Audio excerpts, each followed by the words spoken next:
So welcome back. ये है part 2। सो ये है हमारी बर्जी। आप लोगों ने पिछली वीडियो में देखे होंगे इसके बेबीज़।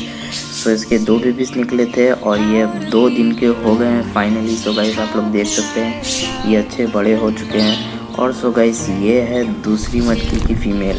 सो गाइस ये भी अपने अंडों को इंक्यूबेट कर रही है, आप लोग देख सकते हैं। सो गाइस ये है उसके बच्चे।